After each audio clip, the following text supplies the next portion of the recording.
most at times complaints there meet me I receive no double money no double money tito no yanim say double say you know enye say ye double money o enye double money asem na ye den na ye ti say wo ho ti say wo ko baby na unim sika asem awo wo botom na wo ko dru say wo ko to ade bi na sa you know wo di wo sa hwe wo botom na sika no ha. This time around mun ye very very careful about social media no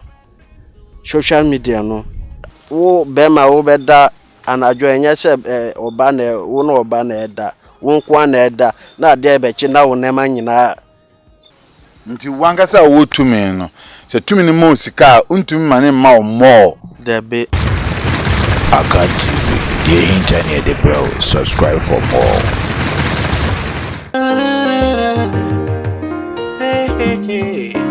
No, Bob free. I go rena so. You want so. I'm Ramexie. Susumu jemu. I go rena so. You want so. Ramexie. Susumu jemu. Any new woman. Maybe some creme or some. About some.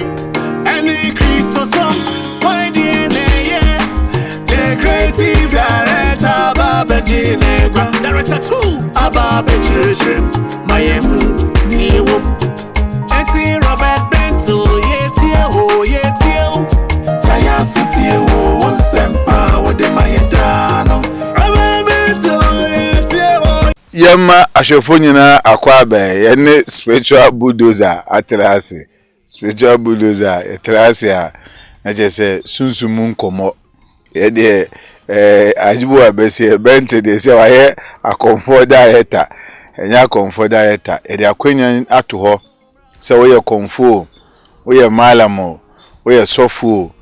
de nti a wosom eye no bra na be kire nti ye didi nkomo ne bebre na mom omo agrabo program no mo hu so mfaso na ya wo hu no nti nya akomfo nko na ye o interview ene enye malam fonko a ene enye asofo nko a empo hindu for say Dr. Gwame wo Hare Krishna ni njene ne di nkomo nte sumbi a wo mo no wo akwanya say wo ba platform kese so na wo beda osumadi na sunsum mu a wo wo no baba beka na nipa so de gidi atache ni ahwe say beboa ama o man Ghana sunsun semagina pia na eno ene ye papai yedi nkomo ni bia na ewomu a yesaba jibi na Kenya ye enti spiritual bulldozer na waje na konya kese spiritual bulldozer wa fade de onsa kwanso to say kwazo boko okay ya da nyame ase mo ba be duru maso aye de ya da nyame ase because onim say aha ufur kumase be duru tamale de enye kwen kitwa enye ize enye ize na yeko eye uma ba gwa gotoro ole ne kunu Mr. Kofi ba yi ase o si mo ya dio no mo ko ha mo ko mse adwuma no mra say media adwuma de say yesa wan say ewi ase de wo ha na won ye adwuma papa obia ntimi nte wodi mpa wati ase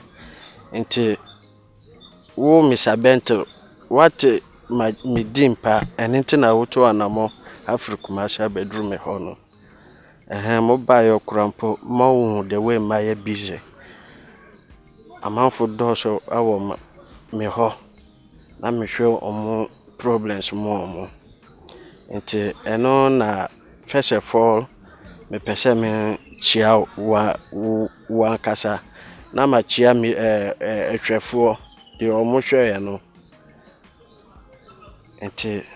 ende yense komana se ya betima I started because me so me da se mo ba ya no abadruma so ya no wati ase spiritual budo yensen komana se yelim say spiritual na be kan odin no ho no ekra eche say sunsunjuma na woye as a spiritualist no so far adwuma na woye no eboa o anase emboa Mr. Bentel, so far adwuma de me ye no eboa me pa eboa me because emboa me a unti me dimpa na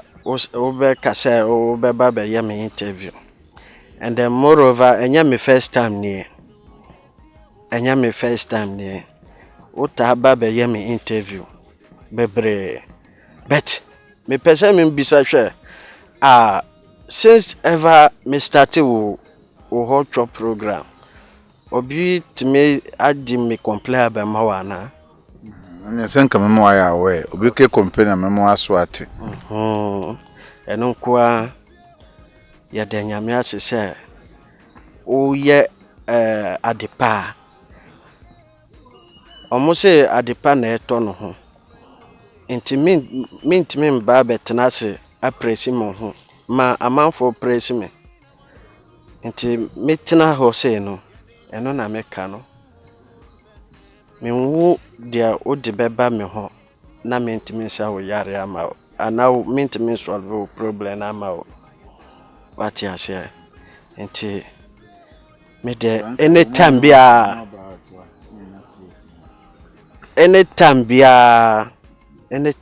me wo 24/7 wa wo me na wo nim se wo mboa wo mencha obetima fa me number afre me aka wo problem nyina ade a kire me o ka kire me a na ma a consult me penyimfo no me consult omo a me biso omo na de omo wo bia omo be ka kire me na ma yi ade aka kire o enti sana enti na me say me dem me wo 24/7 no okay nature say one kasa de adwuma na aboa omo so omo de omo adwuma be down no so no omo kasan na kire say adwuma no even though obi anya complain kire me so far there but yenhwe adanse omo fra say adwuma na omo di ba wo ho no oya eyeye anase anyeye kra wo de omo fa ho oni omo awie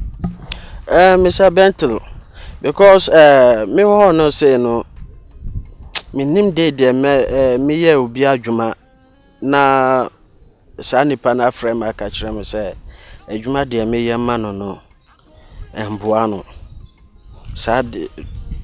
me fiti start adwuma we de David me nyenti sa complain da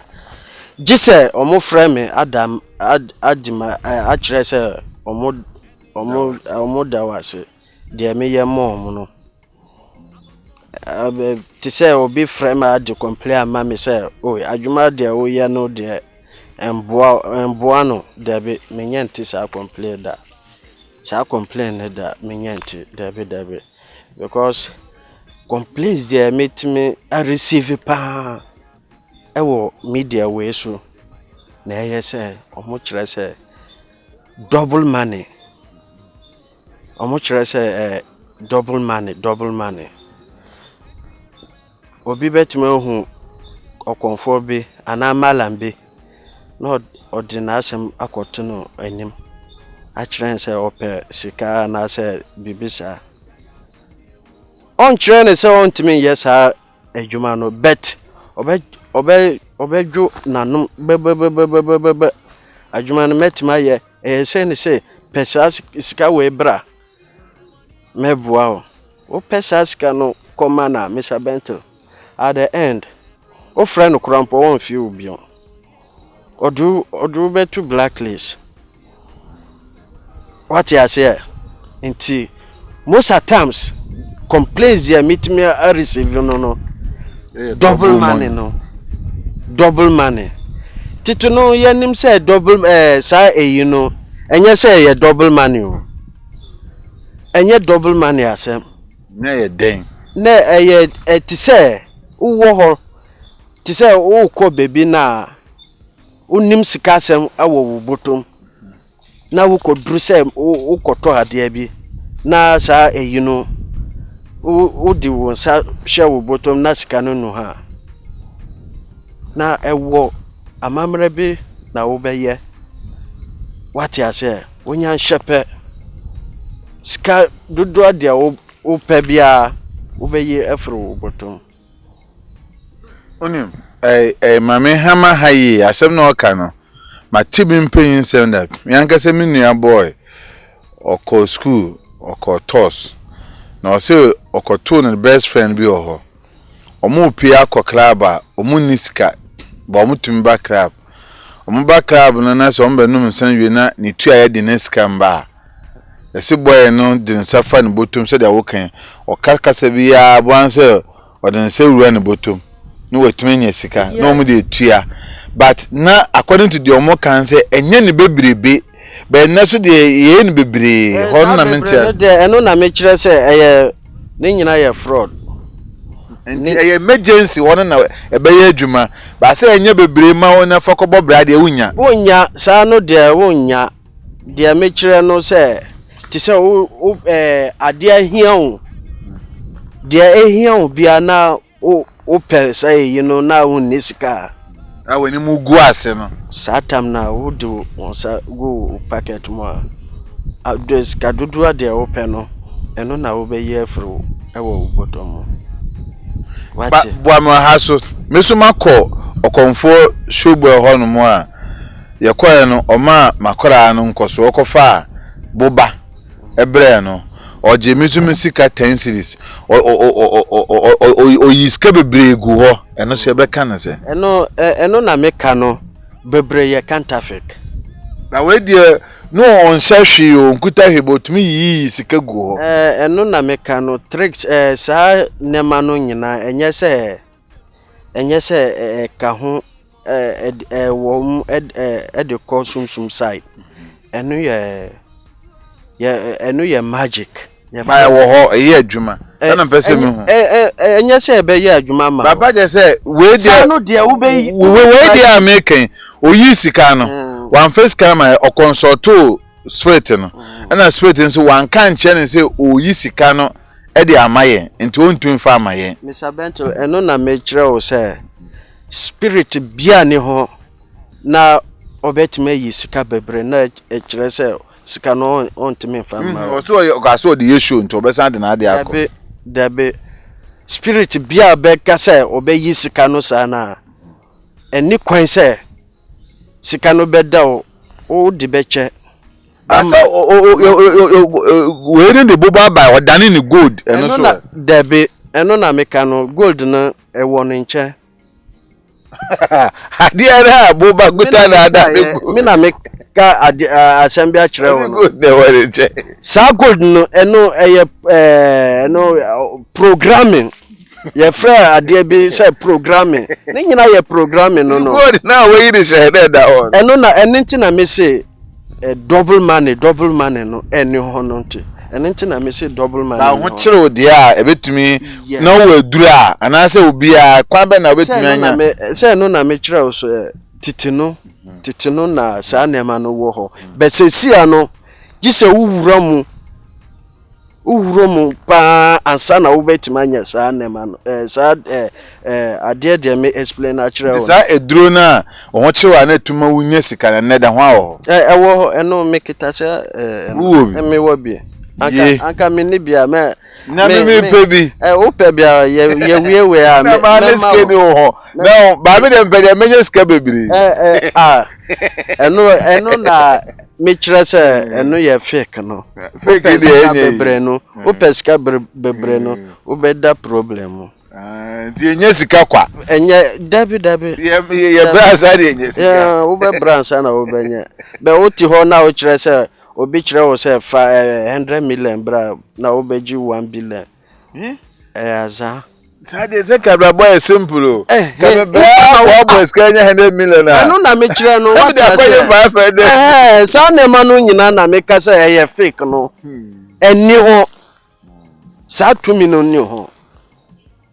wo a wo hwe me no me na me ka ye me se sa tumi no eno ho na de na sa na tumi aba be gihini wo Ghana ha eye adwuma sa ene adane ese ma me agada ko ya nsa ma ne bail mpo ma agrada wan wo se owo o se ono so first no kire se o ye adwuma we bi o ye adwuma we bi no onim adwuma no well o je amanfo Sika sa no obi atimi hu se o ye fraud or fraud ni no dane no ho eduko pastor side no so mo se maka asen we wan hu se no to apie wan hu se infa na wo be hu se pastor kire se obe double Sika ma o nyina we pastor o double we dey say asore man fa Sika mbra no obe mo ya double money asem no na ni nyina ye double money asem no professional kakraba they professional way fraud asem no ni nyina ye fraud oh eno na meka no there is so many ways to they used to kill a cat you understand ono so part there oye no there ebetima bo no not minya amanfo Sika age no wa hu se no to apie no na meka no wi ase there wo ho a ye adepa omo se adepa na eto no ho wati ase wo ye adepa ma obi a na sa nipa no odi udin be ko ikire wati ase be wo ye ade de entimi bua nipa tambia woni begu ase tambia woni begu ase se no nti na me se double money eni ho de wo ho no se ti se wo to ade ento a eno asem kurampo na meni what dey me kire no even obi metimi ton bidie kurampo no make money obi timi ton bidia amanfo timi use yeja no obi timi ton no one cedi no make money ni nyina ye mpaibo pen sa kwan na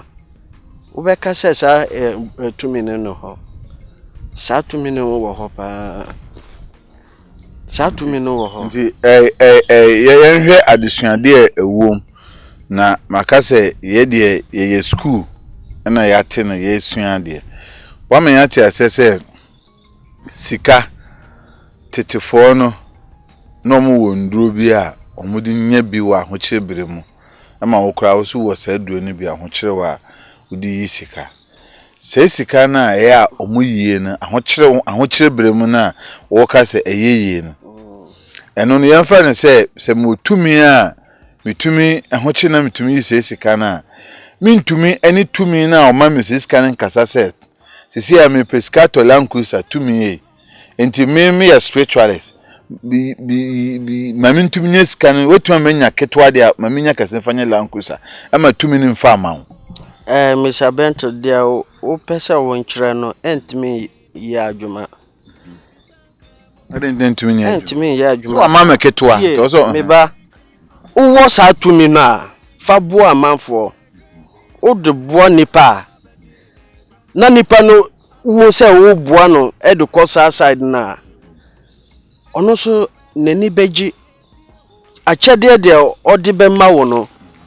nese Sika no se tini ma Sika de me se ko pa achede ai na eno na meka no o bo amanfo o bo nipa ti se yeti wo se no na maboa wo na wo ankasa wo wu se de me ye ma wo no e bo pa se wo ni beji na wo be kire se oh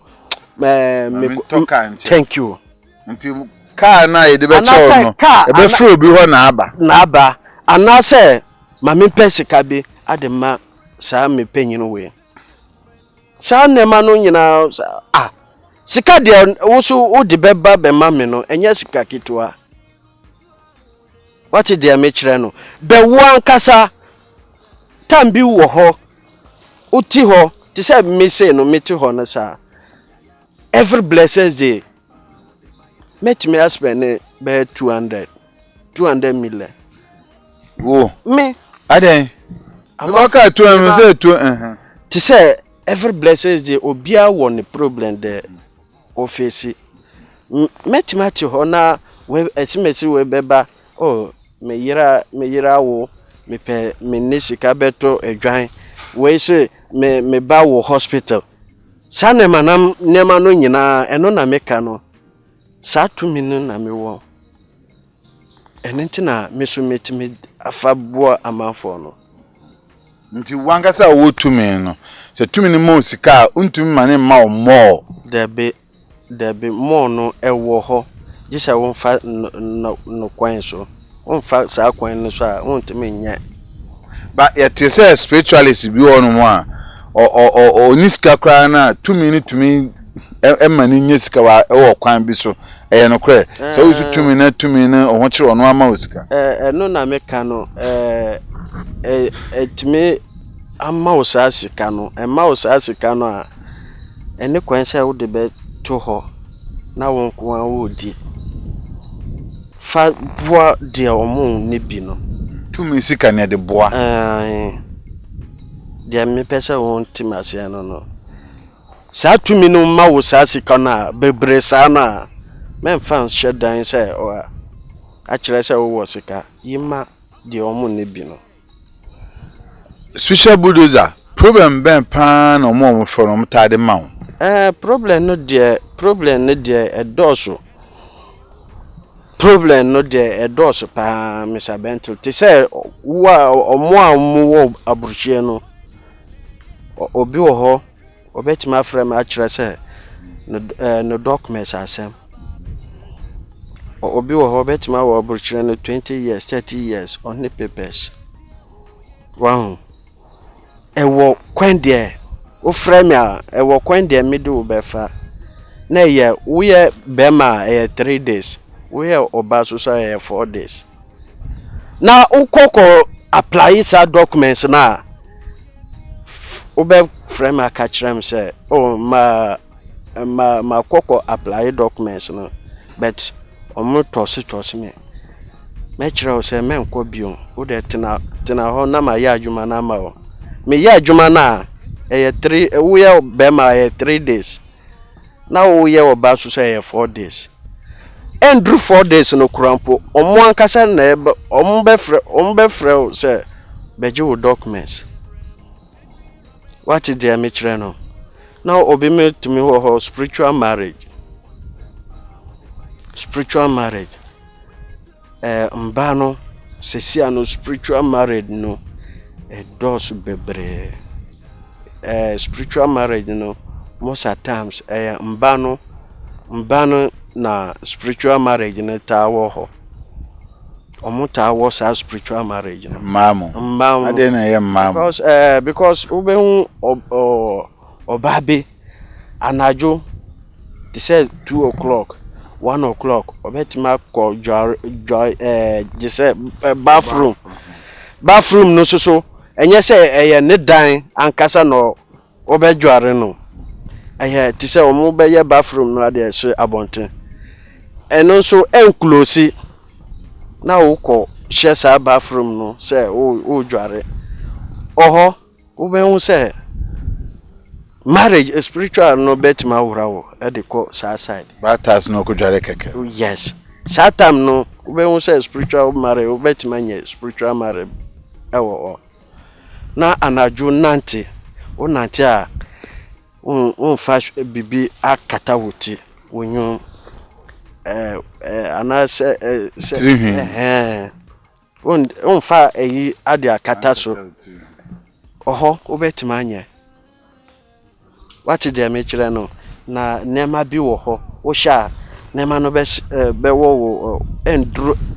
wo na ya se gise wo be short nema obi wo ho be she ai wonim say spirituals no wo ho different spiritual no ye wo spiritual marriage ti so oba spiritual wo ho na bema spiritual so wo ho but say na wo ka say dressing pa na this spiritual marriage body ankata mele ha de ba hanka mo ma do mo ye decent obu na she gone no kata de 3 ho enti amu de nko mu ha na spiritual marriage ni tamale dabe ene spiritual marriage ni tamale ene ho I didn't see here. I would not say any decent marriage na no tamale. And because omu take good care of omu dressing. Entity na say we yes I what to my bebo. Oh yes sir. Sa spiritual marriage na entimi wura o. But I say enkran e man one no dressing no entity a for the mom and I say emra one dress here obeto ha. There be yeah to say the way omufie omudi entity atete omo sa yes akwan no so because the baha is not me who say e man bi a sheshe jeans ni atoto to omo no keka etwi makeup na nkrom ha o bi ko di say hadia sauda o se be konkrani na cover mo omufie omunim ne mame ene ne papa omunim the way omoketa omo o yes abe wura fie kurampo untimi yes abe wura fie ombe pamu anasa ombe ombe yi ofre ombamu ente sa spiritual marriage no eno na meka no obe ye be man soso obe hu se anajo osum dae se wo no oba beda o sorry a wo hu beto obe hu se wo nema nyina be sai Nina ye spiritual marriage. What you say? Henipa. Na hanipa. Wo bema wo beda anajo enye se oba na wo no oba na eda. Wo nkwa na eda na de bechi na wo nema nyina asai. Na wo sum da ye se wo no wo nye girl be heavy girl be pa na wo no da.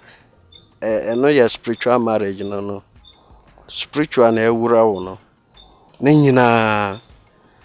wo de wo fa me number metima solve sa problem no what dey me kire no ti se obi so wo ho obetima ahwe on girl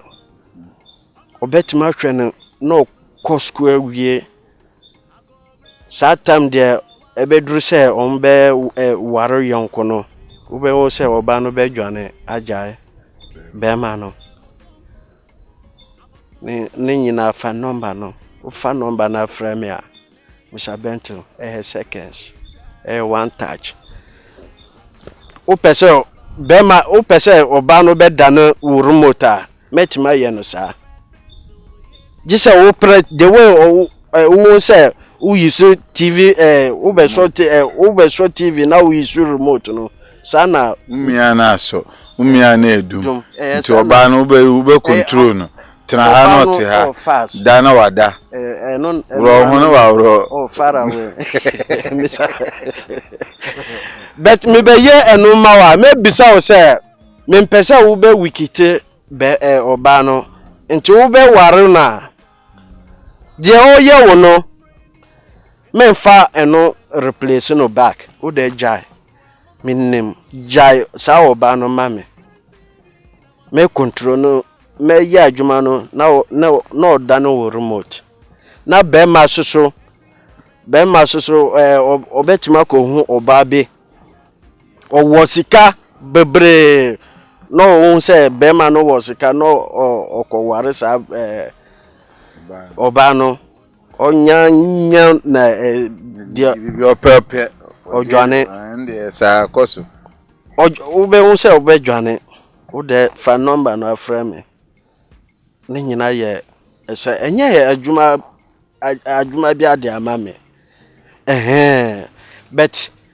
anajo na meta ye sa adwuma no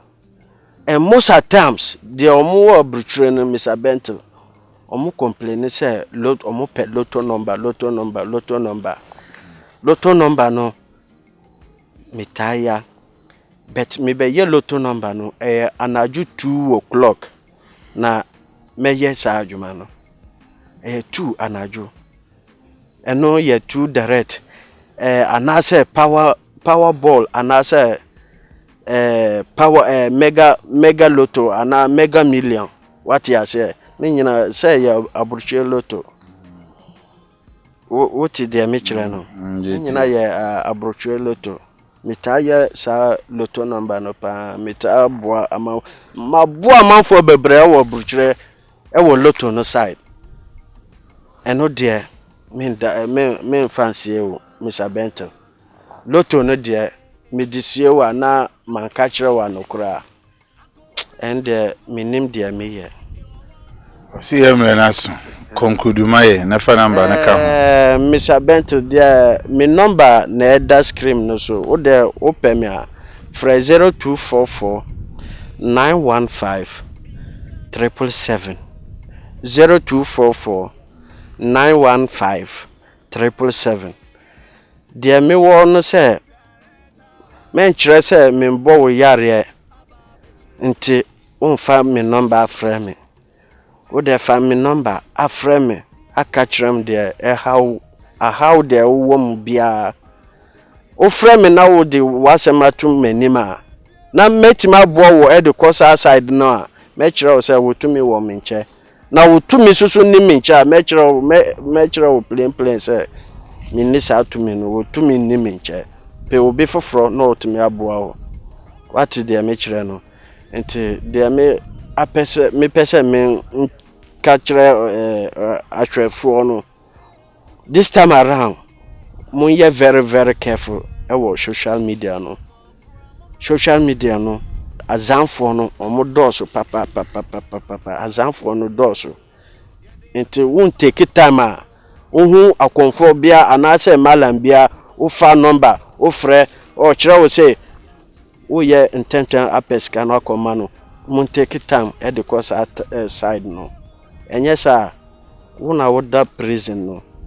because at the quarantine na me say we better prison no we be kokoje obi busia uji busia na the commerce amala na uni sa sika de o de be masa nipa no or the police be jina be ba chill and na me say we better prison no into mun take time there me one no way your advice at the ma ehwafo no Whether Supani or Futua, spiritual bulldozer, or the Amaya, or see and hey, Naya Bedeka, I mean, I quack with them. Satana Sunsum Waje, at their coffin girl, at their cock of that pool bimu. Now who come to send a Bible cast, Yami and Indaho, Sab war, and no, and a papa, or dear giant. So on one cast or Sunsum Ninibi, Nemum O call from Nino Sunsunibi, Monindaho. Na nyomu nyina na omaba so mba beboa na menchia the powerful man owo tamale meche chief agbezo na meche alaji driskiri na meche media police asante man no we meche omo na menya reach one sevia oye video bia na abranti ababehwe na wa pass comment reach bi obi a menchira no nka ho so we hu no kura na wodi ekire bi share video no ma me nko ekire menchia me wife na menchia busuani na Yama me esim ene asante man no we mini achi ichia mo bebi amu obi a adum nti amen hey yo pop free I go mrena so dio waso amra metie susumu jemu I go mrena so dio waso amra metie susumu jemu eni ni wo Maybe some crème or some, about some, any crease or some. Why DNA, yeah? The creative director, Baba Ginebra, director too, Baba Treasure, my M0NEY. Eti Robert Bento, yetio, Jaya City, oh, Sempa, what the Mayadano. Robert Bento, yetio. Wo sempa wo de mayedano Eti Robert Bento yetio Yaya sutie wo sempa wo de mayedano Robert Bento yetio Yaya sutie wo sempa wo de mayedano Vutu semrenye enkrashe semrenye Mpanyini mo fra momra metie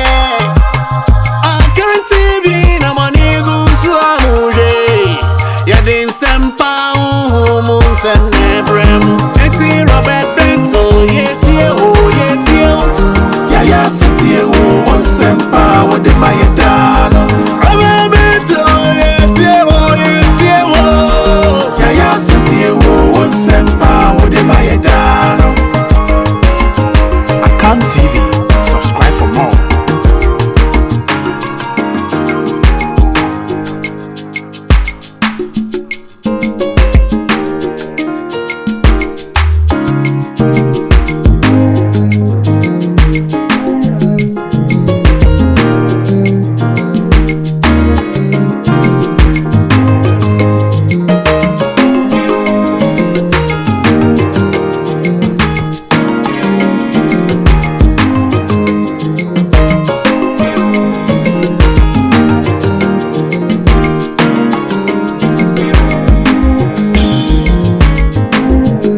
Aka TV, the internet, the bell. Subscribe for more.